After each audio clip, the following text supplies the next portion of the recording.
Welcome to the Art of Rebounding, where setbacks become setups and your bounce back is your breakthrough. I'm your host, Harold Lefty Williams, former pro athlete, motivator, and believer in second chances. Each week, we'll dive deep into stories and strategies built on positioning, persistence, and purpose to help you rise, rebuild, and reclaim your next chapter. Now, this isn't just a regular podcast. It's your permission to rise again, and this time with purpose. Let me tell you something. It's always cool when people that you admire and the energy that you put into people, supporting people, they actually turn around and put that energy back into you. And so you always hear me say I'm excited about the guests because each person that's on my show, I have a genuine connection with. And this guy came well over 3,000 miles, again, not once, twice. And I really, really, really value him. He's an entrepreneur. He's an influencer to influencers. He is, to me, definitely tapped into the culture with all people from toddlers to 80, you know what I mean? Crippled and crazy, whatever you want to say it. I really, really got a lot of love for this guy. I've been following him a very long time, for years, believe that. And I'm welcome to call him brother and see him on my show. Give it up for Shabazz the OG. Yes, sir. I appreciate you, bro. You already know. I appreciate you, man. No, likewise. Thanks for having me, man. So, first of all, you already know I've been following you for a long time. Yeah, well, I mean, once you told me, yeah. You know what I'm saying? From the IG lives to the tapping back in. Oh, hold up. What time is it? He say he going live at 8. Okay, let me. You know what I'm saying? Yeah, that was a 3-year run. I did that. Yeah. Every day, 8 o'clock for 3 years. Yeah, you know what I'm saying? So just tapping in and just understanding that you really got to love, not for just all people in general, but you got a love for your people. No question. And a love for your people to want to do right, to want to Yes. say, look, Yes. this ain't what you want. Right. You know No, what for I'm sure. saying? Absolutely. First of all, we're going to give a shout out to your hometown. Shout out to Philly. Yes, sir. West, to be exact. Yeah, West Philly, because everywhere you go, you always hold them down. Everywhere. No question. You already Yeah. know, so I appreciate that. And I just appreciate you coming out to La La Land to show me some love, even though I'm from Jersey. That's like a 2-hour hike from you. Right. Oh, you up north. Yeah, I'm from Jersey City, New Jersey. Okay. Born and raised. But let's just jump right into it. So the art of rebounding is about Right. positioning.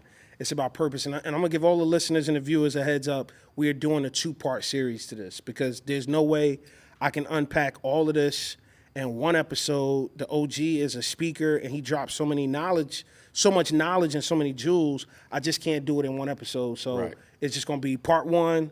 We do our drops on Tuesdays and Thursdays. It's going to be part 1 on a Tuesday, part 2 that Thursday. You know what I mean? We're just going to do 2 drops. So let me just put that out there. Podcast is about positioning, persistence, positioning. You heard it in the opening. Take us back behind the mountain from the beginning. We're gonna talk 3 to 30 seconds because that is one of the most, if not the most important movement in the country right now. Right. If not the world. Okay? Right. So we're gonna get to that. Right. But take me, you had, for you to get there, you had to have gone through so many things to come over the mountain to land to this place where you're Right. telling everybody about 3 to 30. Right.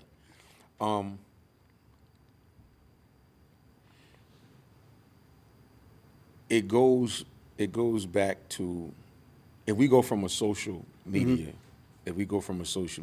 aspect, the stages were from the beginning just posting, memes, jokes, pictures. I mean, I remember I can go as far back as me and my man, he's a real lousy guy. My man Dave Chambers. I remember when Bill Cosby was going through what he was going through, and it was a lot of jokes, and so me and Dave we had this thing on Instagram where we just was relentless. Like, it was just all the jokes and all the memes, and we was just really making light of the situation. It was a serious situation, but social media is social media. Right. So that it takes me back that far to just posting funny stuff on social media. It wasn't really a purpose. It was that and nightlife and lifestyle, just pictures and where were you last night? And what did you do? And who were you with?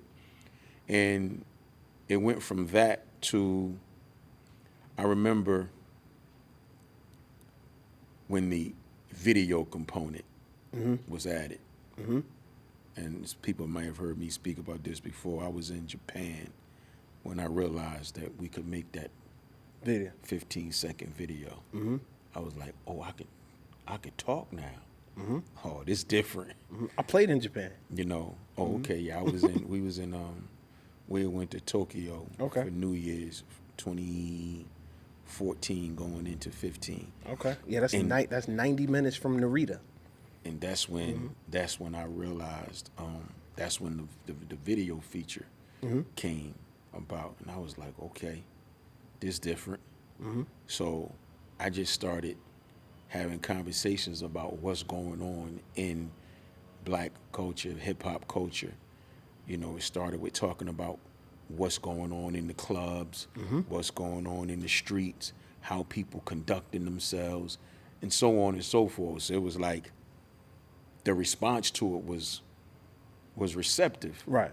So one day I posted something about male groupies in the club and how guys had completely gotten out of hand, like wanting to sneak pictures with celebrity men and fighting girls to get in the VIP section to stand next to guys that they admire. And I mean, and I get the admiration, but I come from the era of chivalry and ladies first, and you know, if it's 5 of us, we need 15 girls with us. Yeah. You know, like, hold on, brother, you gotta wait. Let these ladies, you know what I'm saying? Like, I come from that. So it started to get a little weird and strange to see how guys socially were starting to compete for space inside the VIP section. You don't even know these guys, and you're trying to pretend you with them, and it just got weird. So I spoke about it one day, and I'll never forget my man Michael Blackson called me. It was early in the morning. He either called me or I think he texted me. He texted me and asked me, he's like, yo, you see your, he said, you see your Instagram? I said, no, I ain't been on Instagram yet. This was like May 2016. And he said, did you see your Instagram? I said, nah, what's wrong with my gram? He said, man, you done went viral. I said, I went viral. He said, yeah, Meek reposted your video, Meek Mill. Yeah. So I put up a video talking about the male groupies, and Meek reposted it. So when I went to bed the night before, I probably had about 2,800 followers.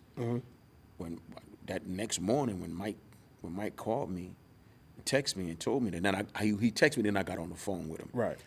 And I went on my Instagram. I had went from like 2,800 followers to like 6,000 overnight. Dang. So I'm like, I went to Meek page, and on Meek's page, the post had got upwards of 500,000 views. Dang. So like it really went. So from that day, the platform started to grow. Right. Like from Meek's repost. Meek is the first person to repost me. And so then I was like, okay. Man, shout out to Meek for that. That was dope. Meek is the first person to repost me. And after that, I just went ham. I was doing it from the perspective of me being who I am, being myself, my personality. But I was talking like I was on the street corner. So for a while, my delivery was abrasive. Like, my mouth was crazy. And then I started to realize, so those the stages. It started with the regular posts and the memes and joking. Then it went to talking about our culture. Then it went into how I was talking. Then I started to realize that a lot of people were tapping into what I was saying.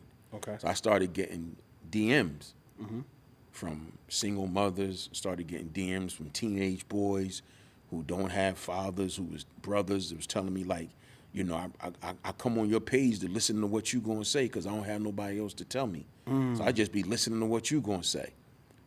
So after a while, I started to realize that my page was becoming a place of reference. Right. So then it mentally put me in a space of responsibility. So it's like, okay, you don't got to change who you are. You don't got to change what you're talking about. You don't even got to change how you talking about it. But you got to stop cussing so much. Okay. That's what I tell myself. You know what I mean? Nobody pulled me up on it. I said it to myself. It was like, nah, there's too many women following you. You can't be this, be that. Right. You know what I mean? Like, you can't talk like that on this joint, man. It's because what I didn't want to happen, I didn't want to lose people. I didn't want the message to get lost, and he really be talking that talk, but I just can't listen to him because he cursed too much. Right. I didn't want to be cringy. You know what I'm saying? So, and that's just me. Some people, no, you just keeping it real. Yeah, but no. You know what I'm saying? So just for me, I didn't want my verbiage to overshadow my intellect because I'm an intelligent guy. You know, and I didn't want to lose people because of that. I didn't want people to say, I like him, I like what he talk about, but he's too intelligent to use that choice of words all the time. Right. His vocabulary should be more extensive than that. So I checked myself.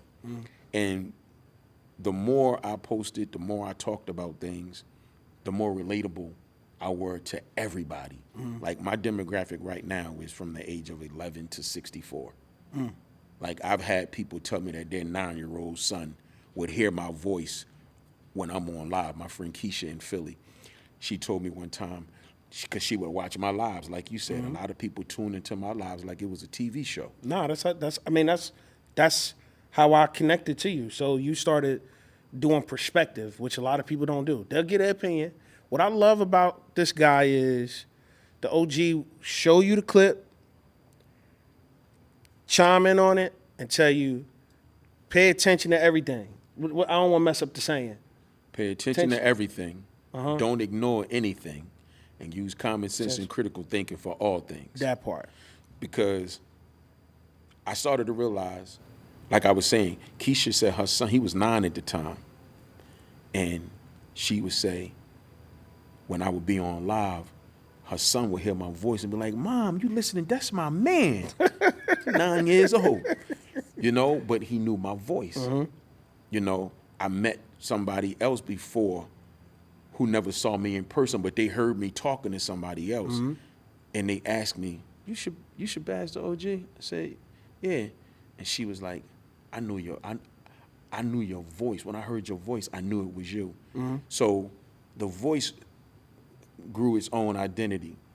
But then what I spoke about, how I spoke about it, like you said, the perspective that I started to provide always was about, okay, this is what you see. Now process it and look at it from this way, and this way. Give yourself an opportunity to go past your emotion. Yep. That's that, like, come out of here and go up here. When the George Floyd thing happened, your perspective on it was brilliant. I don't even remember what I said or what you're referring to. It was exactly what you just said, which was, look at this, now look at that. You know what I mean? I mean, yeah, the George Floyd situation. None of it you said was negative. No, you know what I mean? This is my thing. I don't pander. I'm not biased. I was raised on what's right, not who's right. Right. You know what I'm saying? I'm cool with going in the mirror and telling myself I'm tripping. I'm cool with that. Me too, man. I'm cool with my man saying like, "Nah, dog, you wrong." Yeah. I'm cool with that. Yeah. Like, and so if there's anything that a person can offend me, because I'm not easily offended, but if you want to offend me, tell me that I'm doing something just to do it, or Facts. because I want to please somebody else. Like, nah, I'm the guy. Like, I know a lot of people in high places, celebrities, and I can see some of my people that I love, that I'm friends with, do something online that I ain't cool with, I'm gonna pick up the phone and call them and tell them that it wasn't cool, and they know it. You understand what I'm saying? Because that's what real friends are. Like, we have to be accountable for ourselves and allow other people to be critical of our behavior. I'm really not a fan of saying, "No, Lefty, I'm gonna hold you accountable," because I can't hold you accountable. I can speak about your behavior. I can tell you what I don't like, but accountability comes from within. It does. So I can't hold Lefty accountable. I could tell you all day about something that you don't like. All I'm doing is expressing. But if you don't take responsibility of it and say, you know what, let me switch this up. Unless you do that, there is no way I can hold you accountable. You understand me? So I try to get people to do that for themselves. Hold yourself accountable. You know what I'm saying? When you're wrong, and even if you didn't dig it, you didn't know it or recognize it, somebody else told you was wrong, examine yourself and receive that. It's cool. But you're one of the people who remove all the excuses for people. It's no excuse. Yeah, like, I mean, we human. You know, it's just like the name of this show, The Art of Rebounding. You believe in second chances. I do. But for some reason, our culture, black culture, has gotten to the point where we want to pick and choose who deserves second chances. Man, that cancel culture real, bro. And to me, it's corny. It is. Where's my camera? That's your camera right there? Corny. It's corny. Because people have forgotten that, yeah, this person may be flawed. This person may have had a misstep or, you know, a moment of lapse in their life.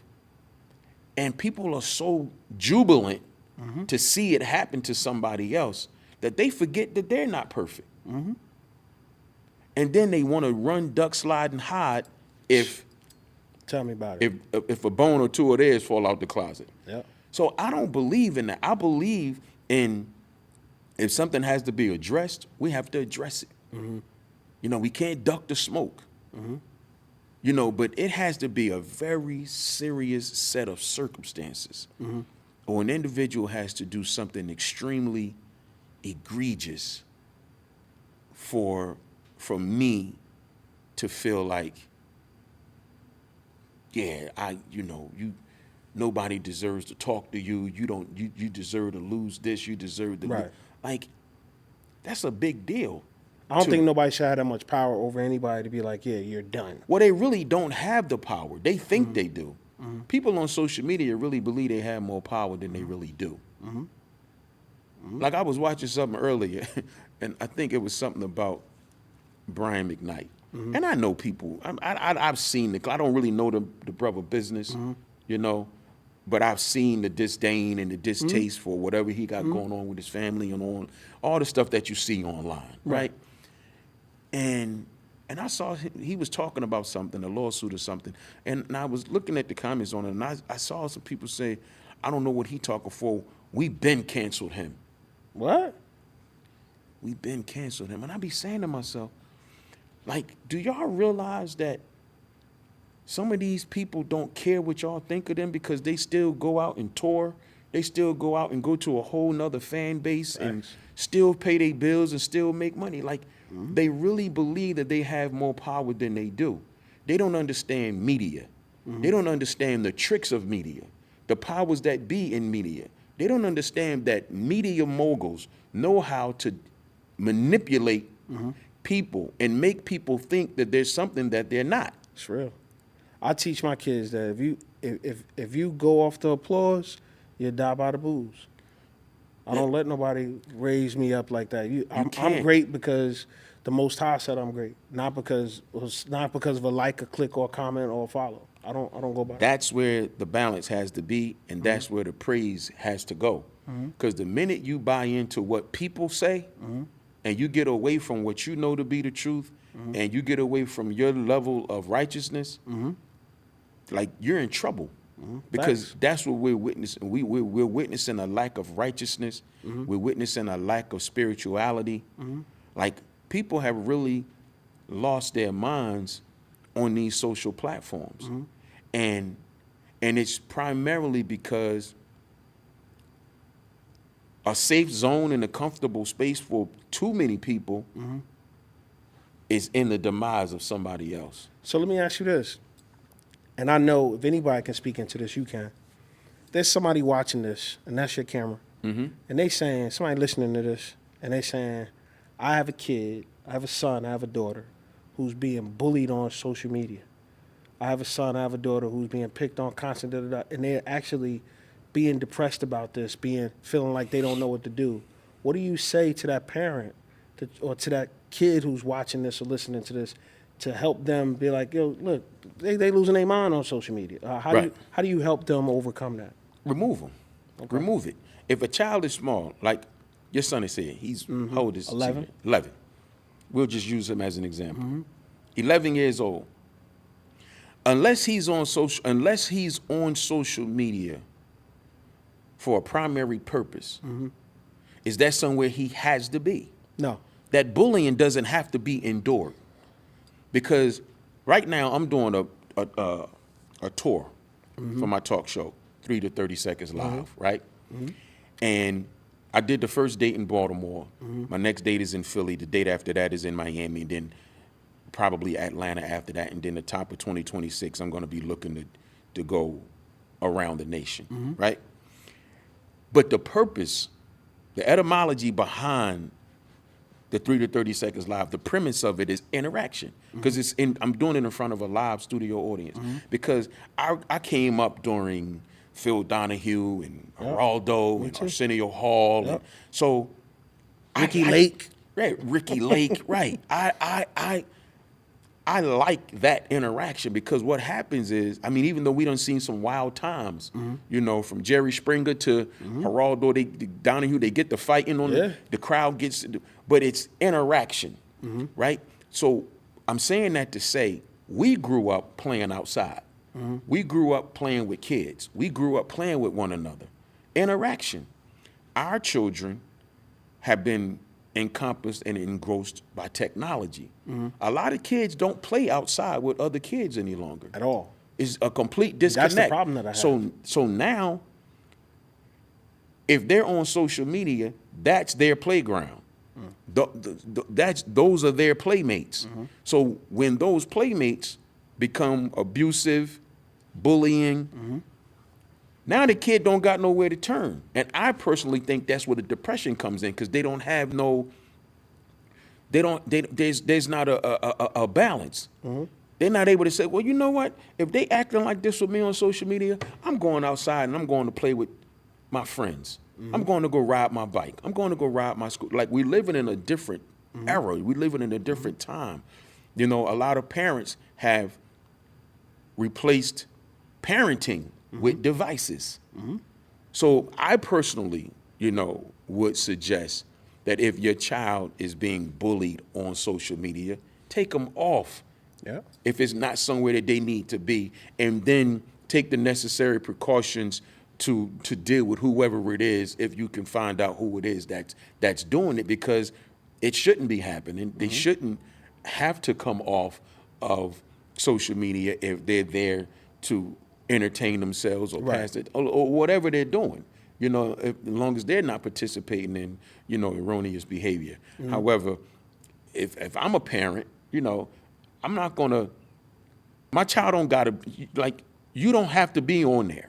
No. So what we're gonna do is we're gonna find something different for you to do. We're gonna give you we're gonna show you that that's not your worth. That's not where you have to be. These people don't know you, and you don't know them. And if they are kids that we know, excuse me, Mr. Johnson, let me speak to you a minute, because your son has been doing X, Y, and Z to my daughter or my son online, and we need to discuss this as parents. When you know if you know the kids, then let's take that approach. But if you don't know them, that's the main thing that a lot of kids need to understand. These are people you will never see. People you will never know. So what they're saying is not going to take food off your table or clothes off your back. And we have to instill that in our kids so they can understand. Don't allow somebody else to minimize who you are. Your worth, your value, who you are as a person is not gauged by what these people who don't even know you think of you. Now, your worth, your value. Switch gears a little bit. You're one of the most influential people. There's people who are well known and people know, and then there's hidden people who are really the pillars of people's lives because they help lift them up or they're there to give them good sound advice. Mm-hmm. You're well known by so many different people, right? And I'm not even going to name drop. You can if you choose to.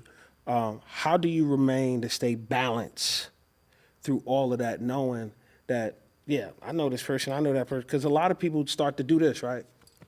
And popping their collars, and that's just not you. That's not who you are. Like, you know what I'm saying? Like, how do you? What advice would you give to someone like, well, here's how I remain true to who I am, to that same Philly dude? Because I always thought I was a celebrity. Yeah, nah, but I mean, I always thought I was to so many people you are. No, but I'm just saying from a young. Oh, you saying from a youngster? I always, like, I started being around celebrities at 17. Okay, that's right? young. 17. That's when I jumped off the porch into the celebrity world of radio and meeting celebrities. Like, the first celebrity friend or phone number I got was Jalil from Houdini. I was 17, 18 years old when I met Jalil. You know, then I think at the time, LL, I think, was living with his grandmother or still staying with his grandmother. And I had met him when I was working at the radio station in Philly. And, you know, so I met these people, but I was also a rapper myself at the time. I was there was a radio station that I worked for in Philly, Power 90. Well, I was an intern. And I was an intern for on-air personality, Wendy Clark, Lady B. And she had this segment called Street Beat. And every Sunday from 12 to 4, she was on air. And at the end, at 3:55, she would let us, the Street Beat MCs, all freestyle to end her show. So I like meeting the celebrities and I like being around them, but at the time I wanted to be one myself. So I ain't got time to be, looking up to y'all. At that time, my mind frame is I'm coming for the spot. Oh yeah. So, that part of life never materialized, but I did continue in the business on in other areas. So I continued to meet people, continued to be around people. And aside from the fact that I always considered myself a somebody, one thing that I recognized and noticed about the relationships that I have, I know for a fact, and any of y'all that know me that are celebrities or whatever status we call ourselves, they will attest that, and I know this, one of the primary reasons that people welcomed me is because I was never overwhelming. I was never overbearing. Got it. When I was invited around, it was more than likely just going to be me. I didn't take advantage of people's space. I didn't make people uncomfortable. I didn't conduct myself in manners that were unbecoming. Like, I made sure I was a pleasure to be around. Whether it was, being protective, whether it was watching over something that was sitting there, like just being a good dude. Just being myself, again, not doing too much, not being overwhelming, not going out your way to, because people know when you're trying to be impressive. Yep. I was just being me. And I think that is the primary reason why a lot of people in that world embrace me, because having genuine people around is hard to come by. Man. It's so hard. I think that's what really worked for me, being able to become friends, some closer than others throughout this whole tenure of me going from 17 to now. Being around these people is just genuinely and consistently being myself. A lot of people find it hard to stand up for people who they cool with when they right or they wrong.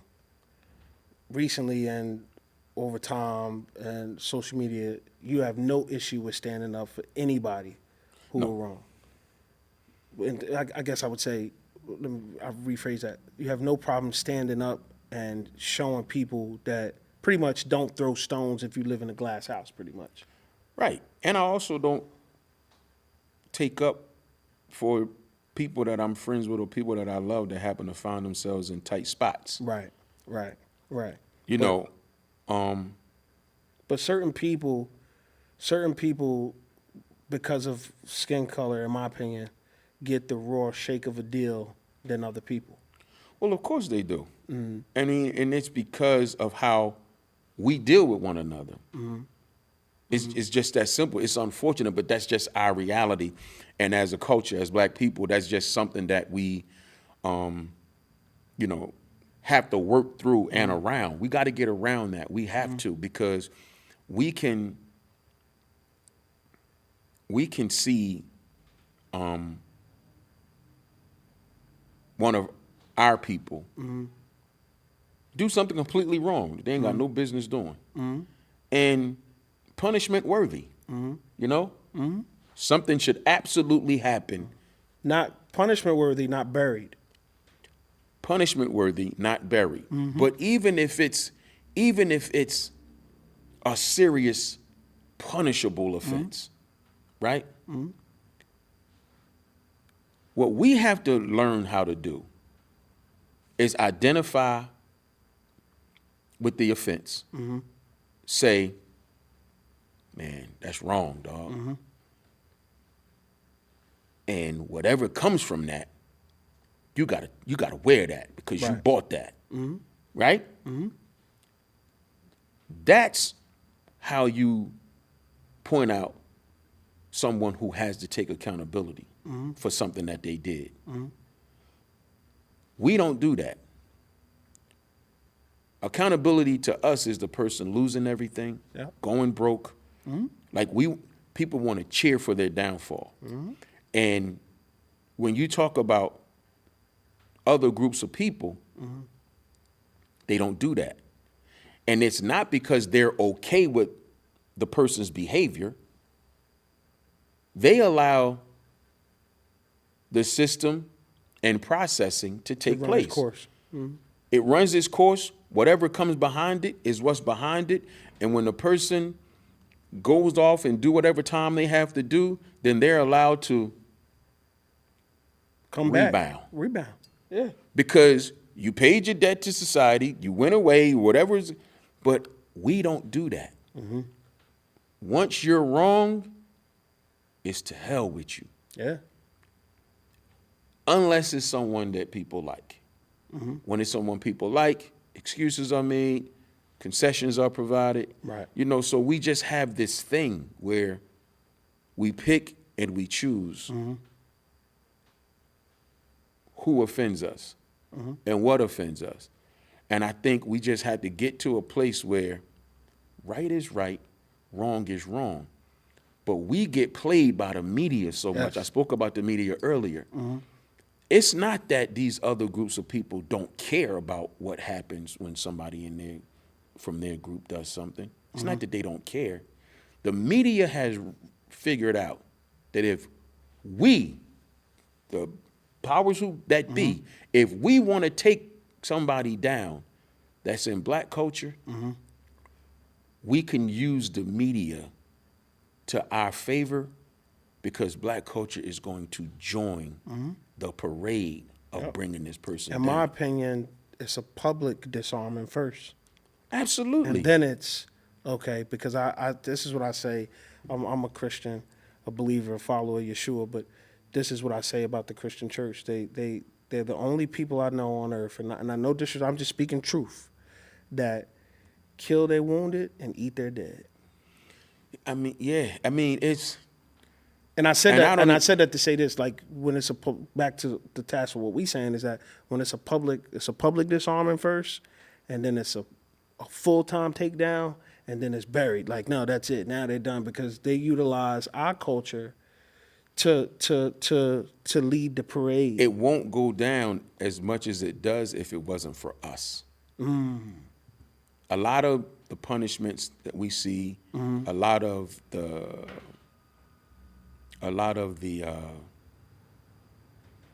interactions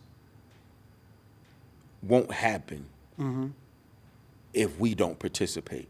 That's true. If we don't participate, again, people have gotten it confused. You can speak against something. It's almost like being in a fight. If you see two people in a fight, and this guy done beat this guy up, you know, they squared up, knuckled up, and this person is beating this guy. He's besting him. But now he done knocked him down. Now he want to jump up and down. He want to stomp on him. You're going to say, oh, whoa, chill. Come on, chill. That's enough. He's done. It's over. Because what's the purpose of that? Yeah. He's defeated already.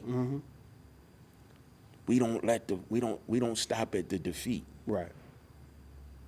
We jump in. And people don't realize a lot of times when you're dealing with that world of entertainment and those people and those certain levels of fame, the person who's in the hot seat right now can be replaced with somebody that you like, love, admire, look up to, because essentially they're all affected by the same demons and can fall victim to the same prey.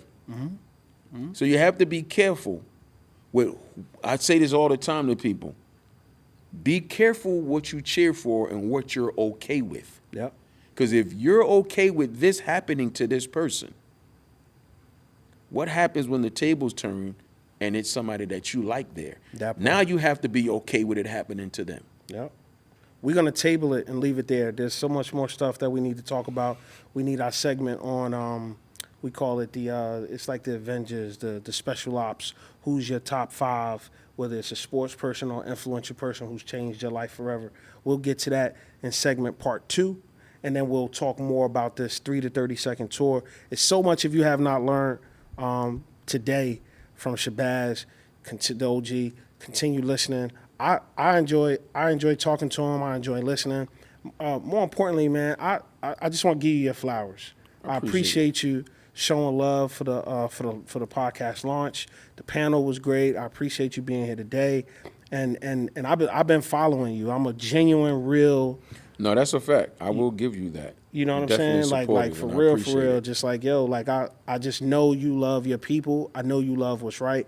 And I know you love putting out perspective. Most importantly, what I get from you is you're trying to teach anybody who follow your page to be thinkers. Yeah, you got to be. To be thinkers. You have to be. And I appreciate that. We're getting ready to jump over to the second segment. We'll see everybody on Thursday. Do not forget that you need to jump in and tune in, like, comment, follow, share. A real quick, OG, as he's pulling up my outro, let everybody know how they're going to be able to follow you on social media. Well, I'm primarily on Instagram, Shabazz the OG, ShabazzTheOG. And I'm also on Twitter and TikTok. And all the same name, Shabazz the OG. And then if you want to go to my website and shop products, ShabazzTheOG.com. That part, you definitely want to get you some gear. I got to get that 3 to 30-second hat. Yeah, this is the gear. The book. What's there now is my book, but the merchandise, the gear is being comprised now and coming together. So you'll be able to buy 3 to 30 seconds gear pretty soon. Got you. Bet. Appreciate you. We will see everybody Thursday. Make sure you tap in so we can really continue to dive deep in with Shabazz the OG. Appreciate you. That's it for today's episode of The Art of Rebounding. Remember, the fall is not what defines you. It's how you rise that writes your legacy. Whether you're rebounding from a loss, recentering your purpose, or just learning how to stand again, know this. You're not alone. You were made for more and you were built to bounce back. Until next time, keep showing up. Keep positioning yourself and keep pushing with purpose, because your rebound, it's not just coming, it's already in motion.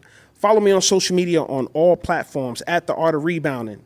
And if you want, you can follow me on my personal page at Lefty Williams 42. I'm always down to hear more about your comebacks, and I really appreciate the DMs. It's getting really good, and I just want to be able to position people to be able to help them rebound and go after what's already making its way towards them.